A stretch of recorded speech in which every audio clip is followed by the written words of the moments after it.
Let's begin. We're on Yud Tes on the base. We're on page 19b, and we've been talking about the leniency of kavod habrios, of respect, dignity for humanity, human. Rabbi, are you aware that you're not, you're invisible?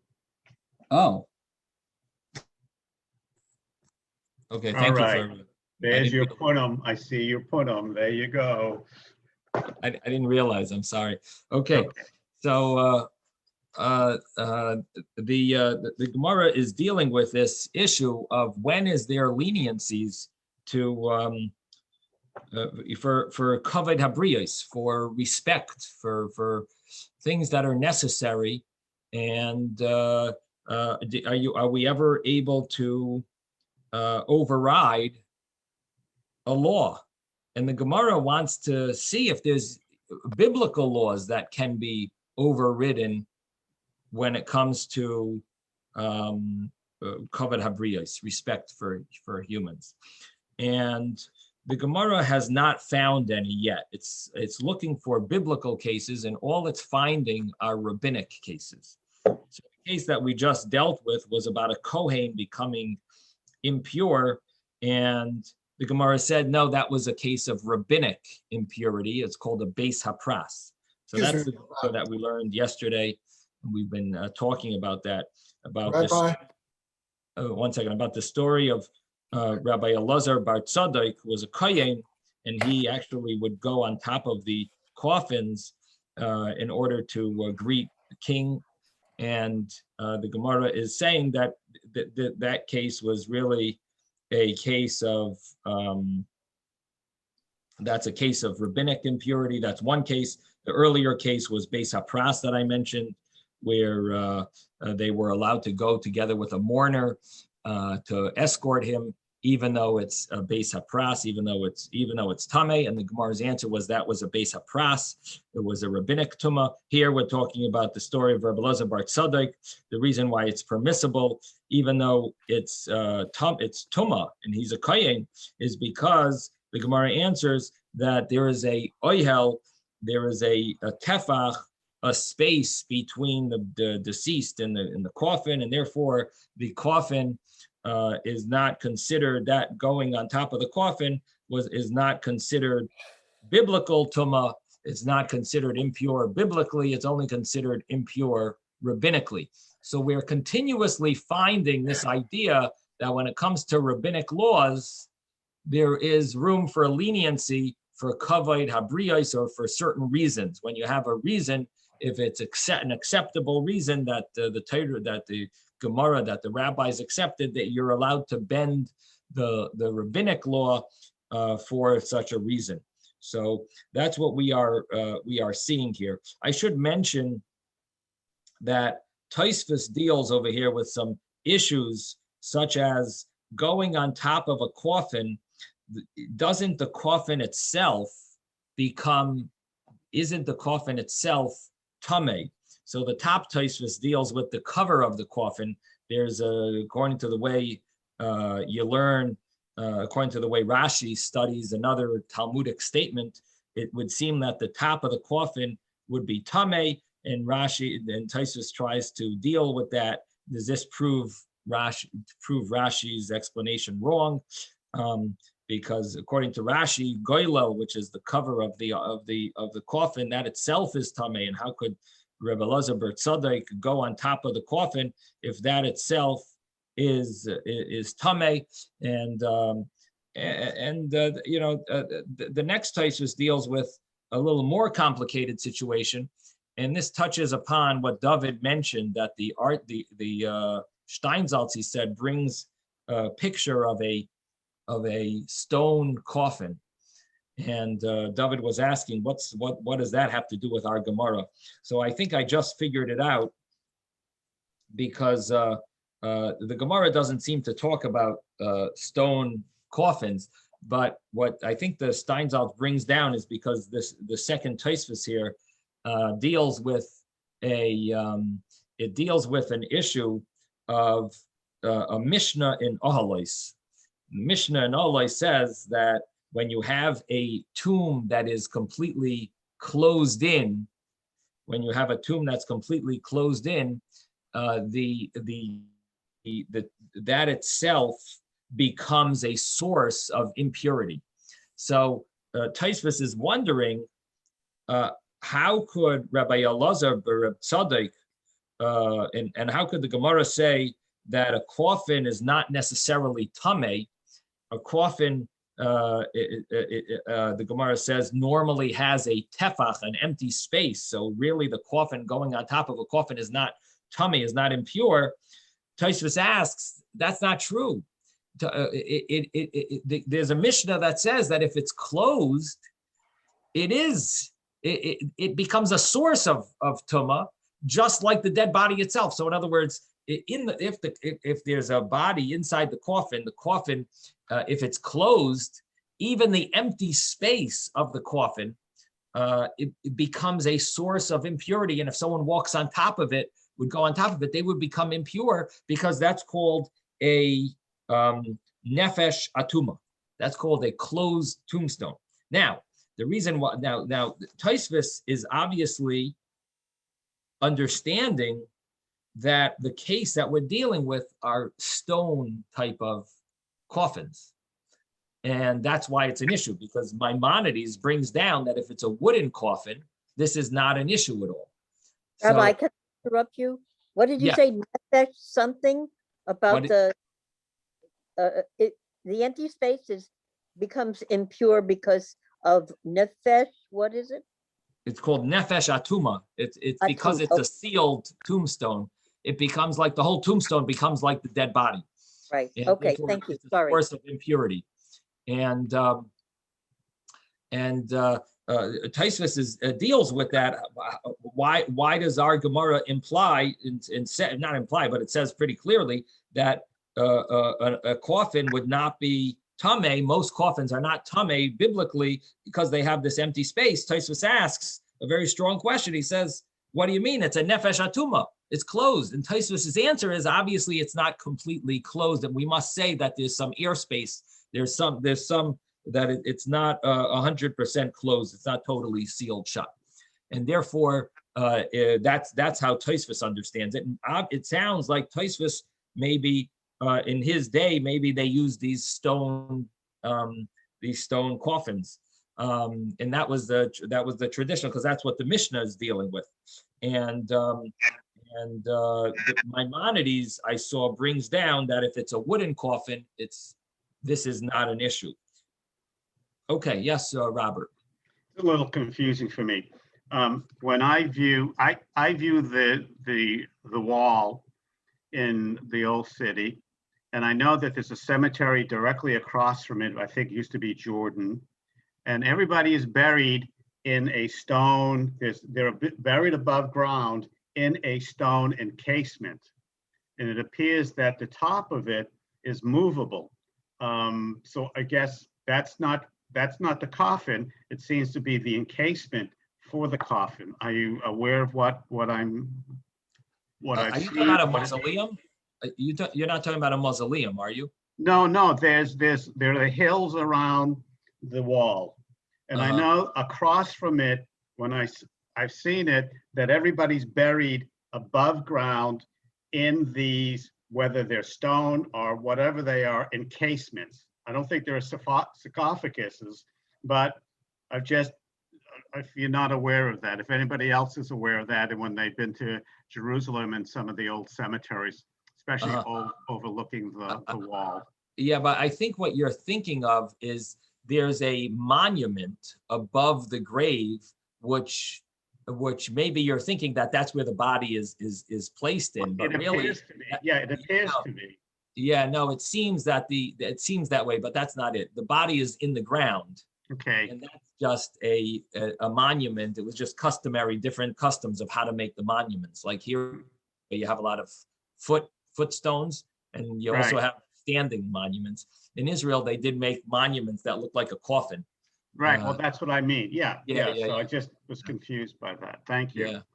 But that's not, that's not where the body is. So in any event, here, the reason I brought this up is number one, because you mentioned that the Steinsaltz brings it down, and I just thought it's important to mention that there is discussion about the fact that a coffin itself should be impure. So Tosfos's answer is that it's dealing with there must be a space. Now the Rambam could maybe say that we're dealing with wooden coffin, so it's not an issue. It could be where or maybe what Tosfos is bothered with is the fact that in those days maybe it was all stone coffins, and maybe that's why Tosfos doesn't want to say that it's wood, and therefore he says that it must be there was space. Okay, so we are now up to Tashema, which is the last word on the line, about maybe 20 lines up from the bottom of the page, maybe 18 lines up from the bottom of the page. Tashema. Okay. Gadol kavod habriyos shadoicha es loisa seisha b'derech. Tashema means come and listen, come and hear. I am going to try to bring a proof, and what the Gemara is trying to bring a proof to is that there is leniency for kavod habriyos, for respect for humans. Literally, respect for creations, kavod habriyos. And this goes back to what we initially started about taking a garment taking off a garment that has shatnez in the middle of the marketplace. And so we're trying to prove if there is sources that would say that you can be lenient, and then that would create a question of on our previous statement that we said that you need to remove this shatnez garment even in the middle of the marketplace. So the Gemara says, Tashema, come in here.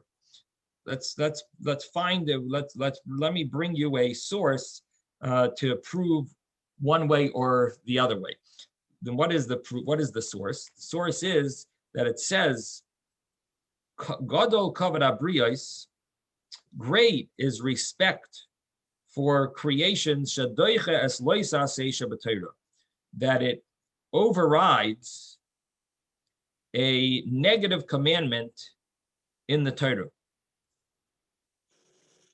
So what this means, it sounds like that all the laws of the Torah are always applicable, except when it comes to kavod habriyos, they override negative commandments.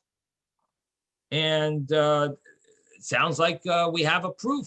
And what would this mean in our case? In the case that we initially started with, the case of kilayim, where you have shatnez, a garment that's wool and linen together, and you're in the middle of you're wearing it, and you're in the marketplace, this would sound like you should not have to remove it because it's called kavod habriyos, respect, human decency, human dignity. You should be able to keep it on until you get home. And so this seems like a good proof. It says great is kavod habriyos, that this is a very important rule. Kavod habriyos, respect human dignity. It overrides a negative Torah laws. So the Gemara answers, and the Gemara says, it spells out its question. Va'amai, why is there such a rule that it overrides the negative commandments? Didn't we say earlier, lema, we should say, ein chochma ve'ein tvuna ve'ein eitzel leneged Hashem?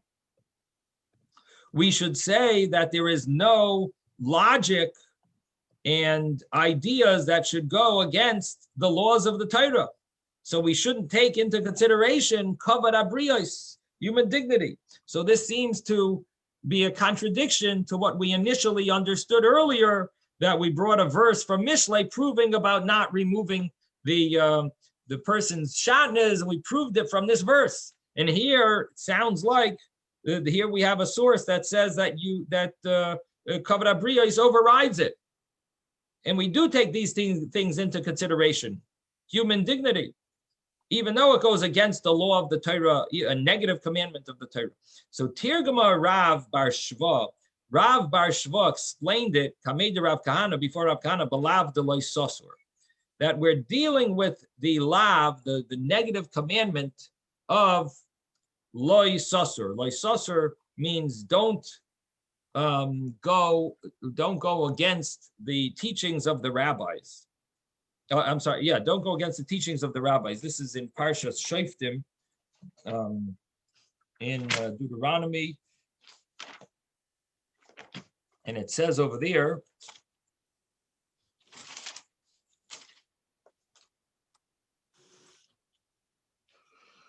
according to the Torah, al pi ha-Torah asher yerucha, according to the Torah that they teach you, v'al mishpat, in the judgment asher yomru locha, that they tell you, taseh, you should do, loisoser min hadavar, you should not remove yourself from the matter, asher yagidu locha, that they tell you, yamin usmail, right or left. It means you're not allowed to turn away from the way the rabbis explain the Torah law, and that means the way the Gemara is understanding it here is that it says human dignity overrides the negative commandment. It doesn't mean all the negative commandments of the Torah. What it does mean is that it overrides the negative commandment that says you have to listen to the rabbis. So You're talking about the rabbis, with the high rabbis, the ones that, the ones that made the laws. okay. The leading rabbis, and so it says that you're allowed to override a negative commandment when it comes to purposes of human dignity. You can override a negative commandment of the Torah. It doesn't mean all negative commandments. It means the negative commandment of loisasur. Now, loisasur means that you have to listen to the rabbis. So the Gemara tells us, achichu alei, they laughed at him when he answered this question by saying it's talking about the negative commandment of loisasur. Lav de loisasur de araisahi. The negative commandment of loisasur, don't remove yourself from the teachings of the rabbis and you have to follow them. That law is da'araisa. That is a biblical law. So what are you answering? How are you answering that this is that it only applies to, you're saying, oh, it doesn't really apply human dignity. It overrides biblical laws. It overrides rabbinic laws. It doesn't override biblical laws. And even though it says a loisase in the Torah, but it's talking about the loisase that tells you about rabbinic laws. But what are you talking about? It says that in the Torah. How could this negative commandment override, how could this human dignity override a negative commandment that's written in the Torah? You want to tell me it's only rabbinic laws? But this law, they have to listen to rabbinic laws, is a law of the Torah. Yes, David. Yeah, I was going to ask, is that law only a negative, or is that a negative and a positive? Because it says don't turn away, but before that it says you have to listen to them. Or does that not matter in our case?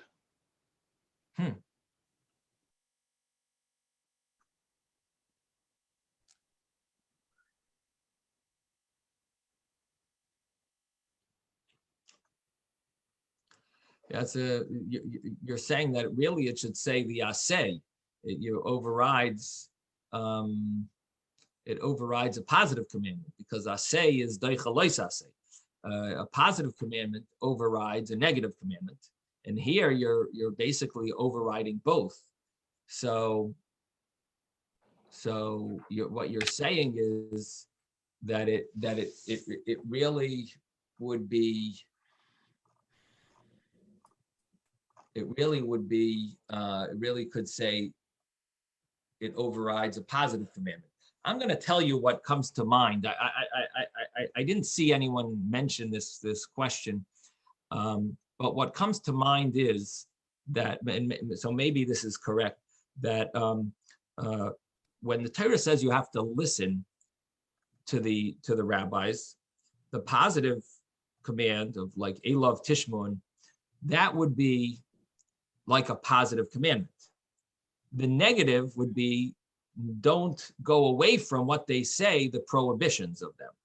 So for when it says here that human dignity overrides even a negative commandment, and we're saying it talks about the negative commandment of Lysosor, it's a greater insight to tell you that you can transgress a negative commandment than to tell you you don't have to fulfill a positive commandment. And therefore it uses the term that you can transgress the rabbis, because in other words, to tell you you don't have to fulfill a positive commandment of the rabbis that's not as unique to tell you could actually transgress a negative commandment, because we find even in the Torah laws that there are cases of shevi al tasa, where you don't fulfill a positive commandment, but to transgress a negative commandment, that's like a never. And in here we're telling you could transgress a negative commandment. So that's what comes to mind. But it's a good question. Thank you. There's one more point, and that is that you're to obey the decision of the judges of your day, not just limited to the judges of that time, but you must listen to the decision of the judges of your day. That is correct. Thank you for mentioning that. There are, what happens is that people tend to not have the same respect for the rabbis of their day, because we know that the previous generations were much more knowledgeable, and we know that so the norm is to think negative about today's rabbis, what can you expect? It's not like the previous generation, and I remember some of the people from the previous generations, those were holy, and today's, that's the normal way of thinking. Excuse me, Rabbi, but that's undignified. That's not showing dignity and decency to act like that about today's rabbis. I'm sorry. It's making a judgment, and it's not right. Okay, that's a nice way of it's not nice. It's the truth. It says here in the Torah, you're not supposed to. It's not right. Okay, very good. But I must say, human tendency is to think this way, and it's not totally wrong, because the fact is that we do know, and it's brought down many times in the writings, that Yeridas Hadoros, that the generations get worse. We get lower and lower, and there's no one today that's on the level of the Tanoim, of the scholars of the Talmud. No, it's a fact. Now, the Torah says that we're not supposed to think about that. So, Susan, you're also right that the Torah, and this is what Reuven was mentioning, that the Torah tells us that even though there is a lowering of the generations, but nevertheless we have to respect the great leaders of today's generation and follow their teachings. And what that means is that there are times where they are going to say that certain laws are more that they might make certain changes and say the halacha follows this law or the halacha follows that, even though the previous generation might have followed a different ruling. For example, they might find books that had other commentaries that we found later on, and it might come up with something that we weren't so aware of. For example, in the time of the Vilna Gaon and the Alter Rebbe, they found that the proper time for night is they found writings of the Gaonim, of the great rabbis of a previous time, and they concluded that the time to daven Ma'ariv was a little earlier than people thought. People initially would follow, so someone might say, well, how could we follow this? The previous generations and they were great rabbis. And the answer is that we follow the rabbis of our day because that's what God gave them the power to Right. make decisions. So, what you're saying, so what Ray brought up, and that's a very good point. I'm not sure why you brought that up. I think maybe you were emphasizing that it sounded from the way we were talking that we're talking about the rabbis who made the laws, and it doesn't apply to rabbis of today. And what you're adding, I guess, is that it applies to the major leaders, the major rabbis of the court, of the judges of the Jewish people. And No, I'm saying that at one time you had the stone coffins, another time you had wooden coffins. And so therefore you follow the changing circumstances. Like they never had a problem of finding when you daven when you're in a space capsule. Well, that's a problem today. Right. There are different Oh my applications. gosh. The way to apply the laws, you got to listen to the rabbis of today. For example, electricity. How would any of the rabbis of previous generations know about how to, if you're allowed to turn on, they didn't write about turning on light bulbs, turning on a fan on Shabbos, because turning on a fan on Shabbos, they never had such a thing without electricity.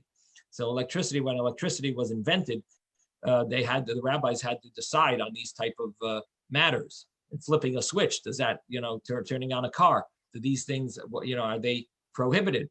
And even riding a bicycle, they didn't have probably, well, maybe they did, I don't know. But basically, how to apply law. So yes, thank you for bringing that up. Okay, someone, Ben. Yes. Yeah, I wanted to say that I was, first of all, I'm sorry I was late. I had a court date, like I told you yesterday. But I wanted to say that some of the differences between today's rabbis and the old generation's rabbis is because today's rabbis have new Hebrew. The Hebrew was modified more recently. And that's why sometimes the translation even doesn't come out the same, because in the old days, they didn't have the grammar and the wording the way we have it today. So I realized it last night, and I figured I'm going to tell you that maybe I will be more lenient on translations. Because they didn't have So did they have? That too is another reason why you need to listen to today's rabbis. Because what was it? Because we have more translations? What's your point? Because why? You have the modern Hebrew. You have the modern Hebrew. They did not have that. So that makes it better or worse?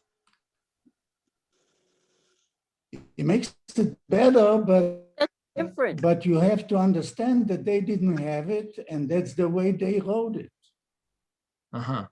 Okay, I'm not sure if I follow. Rabbi. Yes, Mel. Rabbi. No, Mel was raising his hand. Mel?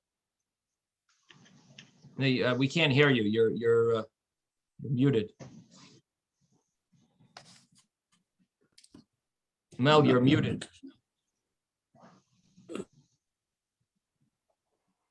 Now, can you hear me? Yes, now we can hear you. No, what I was going to point out, that now that we have refrigeration or bicycles or whatever it is, the rabbis who make this halacha, they just don't say it before they won't even look into a Talmud or anything else. First, they'll call in the scientists who deal with refrigeration. Right. So they know the components. They know exactly what they're doing, because they know when they change or they make a ruling that this goes on for generations. So it's not a 1, 2, 3, because the refrigerator, you plug it in and it's a 110. It doesn't go like that. These things could take weeks before they even come back with a halacha or a changing or anything else. It's a very serious thing. That's why we're existing today as the Jewish people, because of the fact that these great rabbis go through the trouble, they'll call scientists, and they'll make sure, like in Israel, for example, a lot of the rabbis at some point, and even today, don't use electricity because they're concerned that a Jewish person is working on the Sabbath and making the electric. That's what I wanted to point out. Thank you. Yeah. Okay, good point, Mel. Yeah, Moshe, you had a question because we gotta Yes, get. I wanted to say that I heard from a rabbi, I'm not sure whether it was Rabbi Eli Mansour, but that when the Mashiach comes, when the temple's built, the next temple, that we're going to be following the Rabbanan instead of Doraita more. In other words, we're going to be listening more to the Rebbeim instead of following according to Doraita, according to the Torah I'm not itself. sure what that means, but that's very interesting that you I say. don't know. That's what I'm trying to understand myself. But Yeah, I to don't know. say that, to make a difference, this difference between, Beis Hillel and Beis Shammai, that there's Beis Shammai was obviously more machmir than Beis Hillel, but we've been following progressively Beis Hillel up to this point. We're not following Beis Shammai, but that doesn't mean that we shouldn't be looking at the more machmir positions of the Rebbeim going back, the older Rebbeim, that made the decisions, and the din at that time, we should be following both. Because if in order to change our ways and become more machmir, we have to try to understand the Rebbeim. Okay, well, I don't think that's the reason why we learn the different opinions of Beis Shammai. The reason we learn the opinions of Beis Shammai is not because we're going to assume paskin that way. It's because it's Torah. Even if we don't ever paskin, even if we don't follow Beis Shammai, in other words, you're basing everything on the fact that when Mashiach comes, the halacha is going to follow Beis Shammai, which is brought in Kisvei Arizal. It's brought in the writings of the Arizal, but which is an interesting concept. There's also sources that we're not gonna lessen Beis Hillel, like it's going to be some type of a merging at one point, a later stage of both Beis Hillel, Beis Shammai. But the idea is that's not why we're studying them. We study all opinions in the Torah because everything that, even if it's not the halacha, the final verdict, it's also considered Torah. It's still considered teachings of the Torah, and that's why we learn it. Now, what you're mentioning about the rabbis, that we're going to be concentrating more on the rabbis, I'm not sure what that means, and you don't seem to either know exactly what that rabbi was mentioning. So I guess we'll have to leave that for when we find out. Maybe I'll get a little more clarity what that means, because it doesn't. I know it does say that Torah Chadasha Mititetse, that when Mashiach comes, there's going to be newer insights in the Torah, and Torah that we weren't, maybe teachings that we weren't aware of, like, for example, how we're going to be able to have the shar habar. We're going to be able to have this shar that's going to be slaughtered with the Leviathan fish as a knife. How it's possible that the fins of the Leviathan would be kosher knife, so these are teachings that we don't know and we don't understand. They're going to be new teachings of the Torah, that even though there's never a new Torah, that there's no such thing as having a Torah, chas v'shalom, to say that there's going to be that there'll be a new Torah, but there is a medrash that says Torah mititetse. It says in the medrash, says Torah chadasha. So there's going to be new insights in the Torah, deeper understandings of the Torah, the deeper revelations of Torah, and so maybe that's what they meant, that the rabbis will be listening and understanding from the rabbis. But I'm not, I don't know. It doesn't. It's not so clear what that rabbi meant. Yes, David. Yeah, one thing was, I was going to try to say two things. So I don't know if I can remember the second thing by the time I finish the first. But the first thing was, when they're quoting this, the Chumash, to not deviate from the rabbis. Hold on a second. Not to deviate from the rabbis. Does it matter that this is a negative commandment? And it's strengthened by a positive commandment to listen to the rabbis, as opposed to just a plain negative commandment? So that's question number one. You follow that? Like in other words, if they're going to quote this, why don't they say, instead of saying here's an example of a mitzvah lo saseh, a negative commandment, why don't they say this is a mitzvah lo saseh that also has a mitzvah zaseh, makes it even stronger of a negative commandment. Okay, good question. Yeah. Okay. Next. Okay. And the second question was just to point out, when the Torah says to listen to the rabbis of your time, the Torah doesn't have in mind that there's non-Orthodox rabbis. Like rabbis that are rabbis are supposed to be putting on tefillin and keeping kosher. If they're not doing that, they're not real rabbis, no matter how many of them there are and how many of them say that they are rabbis. They're not the rabbis that Hashem has in mind. We even have non-Jewish rabbis nowadays. Right. I was thinking that soon the Indians, they're getting, they're soon going to be rabbis. They're much cheaper. You could hire, they've taken over many of the. We have Pakistan answering all the customer service calls. Soon we'll just send our shilas there. But they should be treated as scammers. They are scamming people. Anyway, right. Okay, so the Gemara here tells us. So my first question was about should they bring that? It's not only a mitzvah lo saseh, but it's a good question. It's both. It's really it's strong. Continuation of your earlier question, and which I don't know. I'm gonna look it up. I'm not sure. But it sounds like a good question. So the Gemara here just said that we wanted to prove that that we can override a biblical law from the fact that there's something called kavod habriyos, and we have the statement. It says kavod habriyos overrides a lo saseh, a negative commandment. And then the Gemara says that no, it doesn't mean that. It means the prohibition of lo sasur. Now, then the other rabbis laughed at that. They said, what does that change? Lo sasur is also a biblical commandment. And the way they're understanding it is that if a rabbi tells you a biblical law, then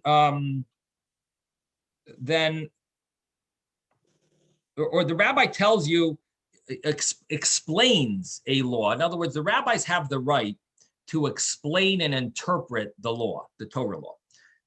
So, of course, everyone would love to just decide how they want to explain it, but the Torah has a code of how it's explained, and it gave that right to the rabbis. We say it in the davening every day. Yud Gimel Midas Torah Nidreshes Bahem. There's 13 codes of how the Torah can be. We can decode it. We can understand. We can figure out the laws of the Torah based on these 13 codes. And the Torah gave the ability to the rabbis. So when the rabbis tell us what the Torah means, that would be one of those teachings of the rabbis. And the question is, would you be allowed to override? Would you be allowed to override such a teaching of the rabbis if you have a purpose of human dignity? So this Gemara just said that great is kavod habriyos, human dignity is so great that it overrides this negative commandment. Which one? And the Gemara just explained, it means the negative commandment of lo sasur, of don't go against the rabbis, don't go different than the rabbis. So it sounds like if the rabbis interpret the Torah a certain way, you can override it. So what comes out from here is the rabbis are explaining what the Torah law is, and yet we see that you are able to override the Torah law. It is the interpretation of the rabbis, but they're explaining to you what the Torah tells us, and therefore it sounds like you're able to override the Torah law. Just because they're explaining it, the Torah gave them the right to explain it. It's a Torah law. They're telling you exactly what the Torah means, because there's a lot of stuff in the Torah that's vague. And they're the ones who are telling us what the Torah means. So if they're the ones who are telling us what the Torah means, this is a Torah law, and we see clearly you are allowed to override a Torah law for purposes of human dignity. And your answer that we're talking about the prohibition of lo sasur, they laughed at. They said, because that's also a Torah law. You're telling us it's that's the prohibition. That prohibition carries with it all the teachings of the Torah that you're allowed to override. So the Gemara answers, Amar Rav Kahana said, Gaver Rabba Amar Milsa, if a great person said something, Loi Sachichu alei, don't laugh at him. Kol Mili de Rabbanon, all the matters of the rabbis, As Mechinhu alav de Loi Sasur, they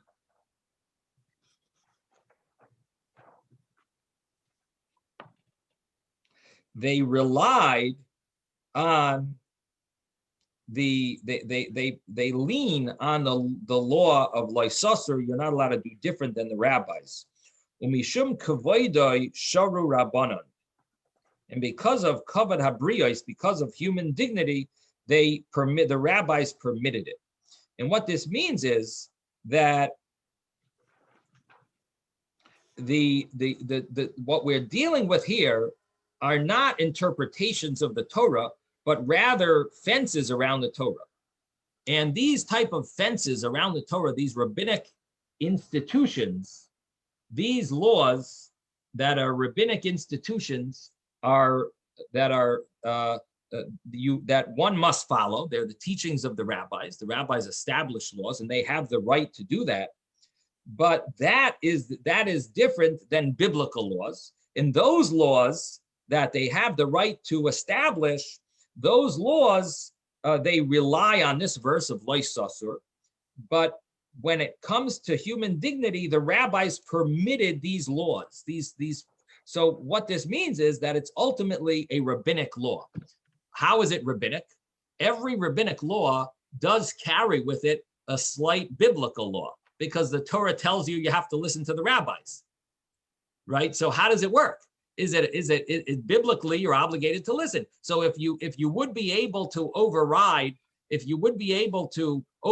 their law with a excuse of human dignity, that would mean that you're overriding biblical law, because ultimately the rabbis' power is based on the Torah. The Torah gave them the power to make their laws. So what we're dealing with is an issue of it's a combination of, number one, they're making a law, but their power is from the Torah. That means that if you could override their law because of human dignity, in a certain sense, you're overriding a Torah law. However, the only difference is that the rabbis themselves did not establish the law in cases of human dignity. So the rabbis did not tell you need to do this. It's not that we're overriding them. It's that the rabbis are telling you don't have to follow. Our law doesn't apply in your scenario. The rabbis themselves put that into the law, that there are cases where that this law doesn't apply, in cases that it does apply. And the rabbis themselves put that into it. And Rashi gives us two examples. One of the examples Rashi gives is in the olden days, where they used to use rocks to clean themselves after they use the bathroom. So normally rocks are prohibited to move on Shabbos. Pebbles or stones are prohibited to move on Shabbos. And even nowadays, you would not be allowed to move a rock on Shabbos because it's called muktzah, and there's no purpose. And the only type of rock that would be permissible to use to move is a rock that's set aside before Shabbos to be like a door stopper. So if you have a rock that you set aside before Shabbos, that rock would be allowed. But you can't go and pick a different rock on Shabbos and say, oh, it's a door stopper, because you didn't set it aside before Shabbos. But a rock that you set aside before Shabbos, that would be one thing. But anyway, so one of the cases where the rabbis didn't establish their law of moving around rocks and pebbles on Shabbos, normally you're not allowed to. The rabbi said when it comes to human dignity, like for a person cleansing themselves, they would be allowed to use a stone or a pebble on Shabbos. Another case Rashi says is where a person's tzitzis tore off while they were walking in an area that's not biblically prohibited to carry. It's called a carmelis. So such an area where it's not biblically, in other words, biblically it would be prohibited to carry inside a public domain. But there are areas that are not private domains, and they're not considered public domains. It's sort of like a no man's land. And that type of area, it's not a public domain. It's not a middle of a street, large, a busy street. So that area would be considered a Carmelis, and that the law normally would be, if you were in a public domain, tzitzis tore off, you're considered to be carrying a garment, because that garment that you're wearing is not a mitzvah of tzitzis, because one of the corners tore off of the tzitzis, and now you're not fulfilling the mitzvah of tzitzis, so you're actually wearing an extra garment that's considered carrying. And however, when you're in a Carmelis, which is a rabbinic prohibition of carrying, in such an area, you would be allowed to keep it on and leave your garment on. And again, you have to think of this is a garment that they wore as their clothing. And they used to have 4 corners on their clothing garments. Again, nowadays we wear a garment called tzitzis. In those days, they wore their clothing that had 4 corners, like a big towel. It had like a beach towel, and they would wrap it around them, and that was their clothing. And so the law, they would put tzitzis on their clothing. So if they would have to take it off, it would be human dignity to take off the tzitzis. So to take off that garment, because that garment was their main garment. And nevertheless, because they're tzitzis, because it's in a Carmelis, it would not be considered carrying, and they would be able to keep it on. So those are a few examples that Rashi gives of how the rabbinic law of these 2 laws of muktzah, not carrying items that have no purpose, that are not vessels, like a stone is not a vessel, it's no purpose, and a garment that's not that is not tzitzis, and such a issue of carrying in a Carmelis in an area that's not closed, that's not closed in, and yet it's rabbinically prohibited, but the rabbis didn't hold up their law in such a case that they exempted it. Okay, so now we're up to the next case. Tashema, come and listen. We're going to try to prove. So far, we've always seen that it's always rabbinic laws that we override for human dignity. Comes the next law. Tashema, come in here. Here we have another source from the Mishnah, from a source from the Mishnah. V'hisalamta, it says in the Torah, it says an interesting term. It says you're not allowed to see something of your friends and turn your eyes away from it. And the way the wording goes, it almost sounds like v'hisalamta, you should turn your eyes away from it. So the rabbis understand that what the Torah is telling us is that sometimes you're supposed to turn your eyes away from it, and sometimes you're supposed to take it and return it to its rightful owner. It's called hashavas aveda, returning a lost object. It's a very special mitzvah of milos chasadim, of doing acts of kindness and avas Yisrael, loving your neighbor, and part of it is called hashavas aveda, returning something that's lost. But the Gemara is going to say that there are cases where you are meant to turn your eyes away from it, and that's what the Gemara here explains. That's what the Gemara brings this source of a Mishnah source that tells us. Tashma v'salamta mehem, you should. It says in the Torah, and you will hide yourself from them, conceal yourself from them, from these lost objects.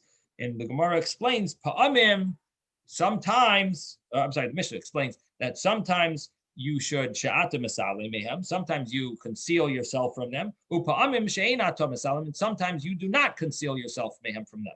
How is this so? If the person is a kohen,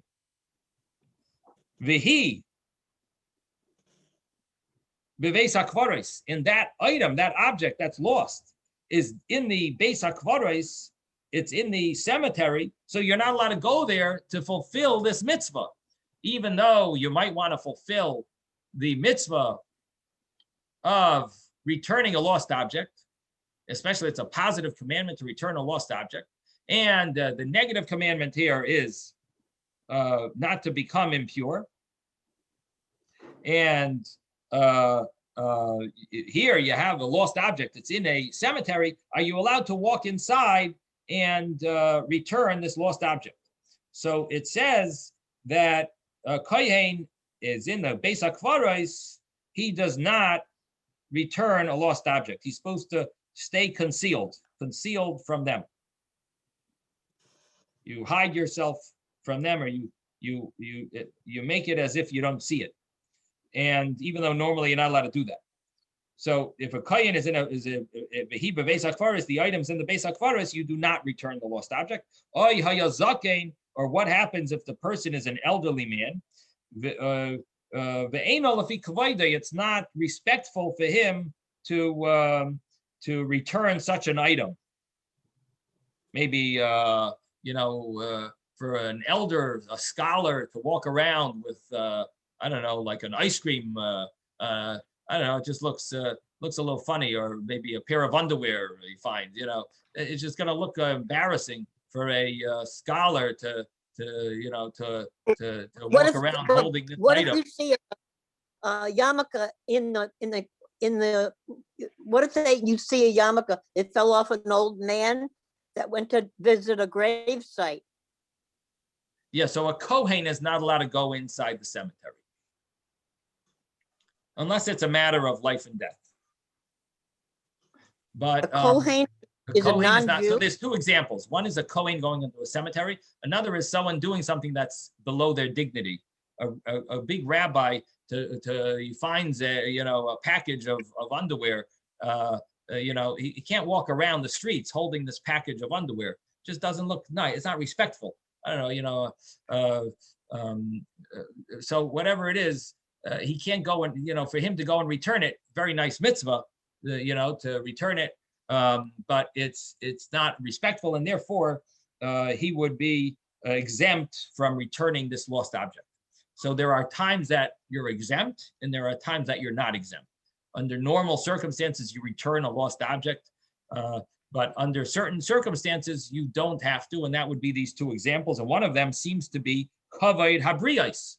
One of them seems to be respect human dignity. So the Gemara answers. So the Gemara expresses its question first. First, it explains this. It explains the question, or first, it gives another example. What happens if your work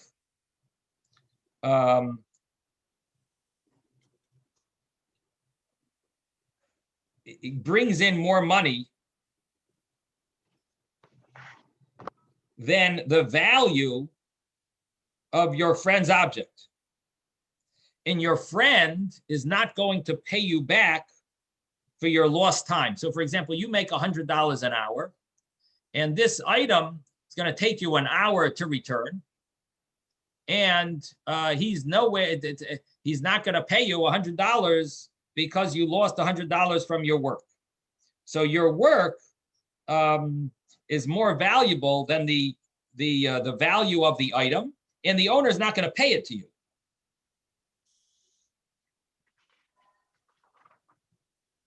How do we know the owner is not going to pay it to you? We don't know, but we can assume.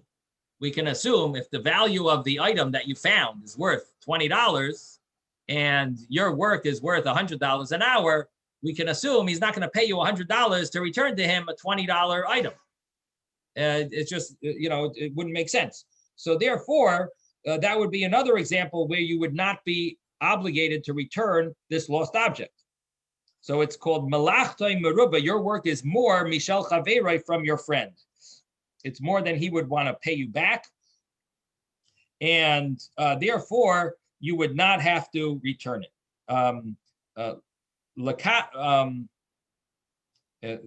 Ne'amar v'hisalamta. For this, it says v'hisalamta, that you're supposed to you make it as if you didn't you didn't see this item. In other words, you don't return this lost object. So the Gemara asks, Amai, why is this so? Lema, let us say, ein chachma ve'ein tvuna ve'ein eitza l'neged Hashem. Let's bring this verse that we brought from Proverbs on the top of the page. That we have this verse that says, why does human dignity, which is one of the examples, why does that play a role here? We should say logic doesn't play a role against one of the commandments of Hashem. So the Gemara The Gemara answers that it's not a question. You know why it over here is different? Shani Hasam over there is different. It says clearly in the Torah that sometimes, I shouldn't say it says clearly because we're deriving it from this word in the Torah. It's not the simple meaning of it, but it implies in the Torah that the Torah itself tells you you don't have to return it when it comes to human dignity or it comes to these other reasons. So this is a case where the Torah itself gives you an exemption of human dignity, but not that human dignity overrides a Torah law. So this is one of those cases where the Torah clearly tells you, not clearly, the Torah implies to you that that you are allowed to take human dignity into consideration for this law of returning a lost object. And then now that the Gemara is going to give one more example of What happens when you don't know who the lost object belongs to? Suppose it's something very valuable. Right. So there's a whole tractate in the whole chapter in one of the tractates of Baba Metzia that deals with those details. Is where you found it? Would that be a good sign? Is the size of it a good sign? The measure, the weight, is there a symbol on it that maybe someone could recognize? There's numerous ways of options of what the Gemara deals with there, of figuring out all the details of returning a lost object. And did the guy give up hope yet? If he gave up hope of ever finding it, that might be a reason for that you didn't have to return it. Would he, is it an item that he, that if it's impossible for someone to recognize, everyone has the same. These are all issues that the Gemara there deals with, it would have to fall into one of those categories where would make sense to read, where it would be possible for someone to recognize it. Okay, so any other questions? Okay, we got 1 minute left. Let's start the next Gemara. Tashema, come in here. Oh, no, before that. The Ligmar Mina, we're now 7 lines up from the bottom of the page. And the Gemara asks, the Ligmar Mina, we should learn other laws from this law of Hashavas Aveda, of returning a lost object. It teaches us a very interesting point, that you have to take into consideration human dignity. So let this teach all the other cases in the Torah the same thing. We should say that human dignity plays a role. So the Gemara answers, Isura mimamayna loy yalfinan. We do not learn cases of Isser, cases of prohibitions, from monetary cases. And therefore, when it comes to laws, we can't learn them from this law. This is a case of this is like a monetary case, because you're returning something that's lost from someone. But this doesn't tell you that when it comes to human dignity, you could that you could keep your shatnez garment on when you're in the marketplace, because that's a case of prohibition law. There's a difference between monetary laws and laws of isser veheter, which would be laws of permissible and prohibited actions. Permissible and prohibited actions, that's different. That you can't say, because that's between man and God. This is between man and man. There's difference between monetary laws are between man and man, and that has certain leniencies that don't necessarily apply between man and God, and therefore the laws of the Torah override everything, and we can't learn other cases from this law. Okay, well, my time is up.